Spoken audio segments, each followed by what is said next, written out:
Both of us on the TV. So things are really heating up for you, Nadine. You're kind of back doing what you really love to do, and that's making your own music. Yes, oh, definitely. I love, and it's such a great job to be able to do.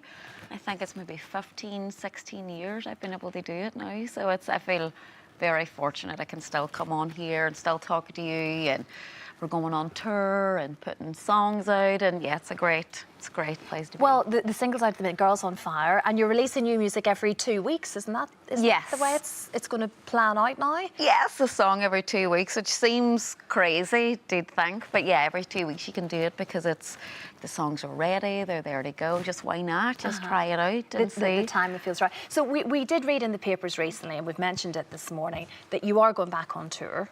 Yes. But that means you're going on tour with your new staff, but also some Girls Aloud songs as well. So yes. how does that work? Because obviously we know those tunes with all the girls singing them together. Yeah, I know, me too. I'm used to having the whole lot of them. Can we see a Girls Aloud reunion at some point? Is it something that you would want? Yeah, oh, I love Girls Aloud. I've always had just so much fun and really, really had a great time. So yes, I would never, ever rule it out.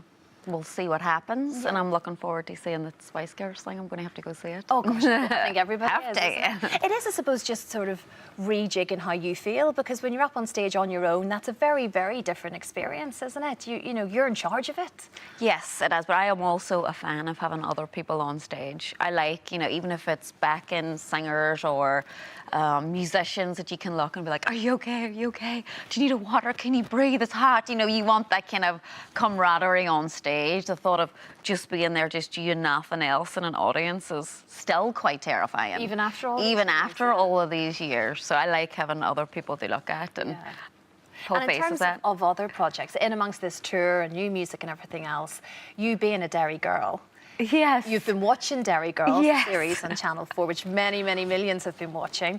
There's a possibility we could see you as part of the girl gang. You never know. Yes. Well, Lisa, the writer, he's done an amazing job at writing Derry Girls, because it's one of those things you don't know how it's going to look or how it's going to be perceived. When I first heard about it, I thought, well, like, we have a very kind of strange sense of humour sometimes at home, and I thought it'll be interesting to see how that translates over here.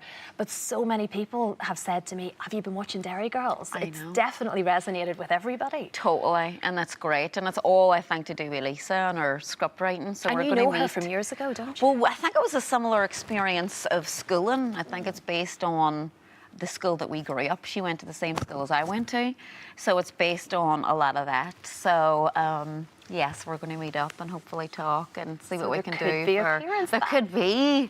Maybe I can be one of the nuns or something, like the vice principal. So the acting thing's something you've kind of delved into before, haven't you? So this would be quite an exciting project. This would be so exciting, because a lot of the acting things before are quite serious. Like, oh, we want you to, you know, do something very serious or seductive roles. And I'm like, that just, no way. So that it's a comedy, I think would be much better. Yeah, This would be great. It would be an easy transition.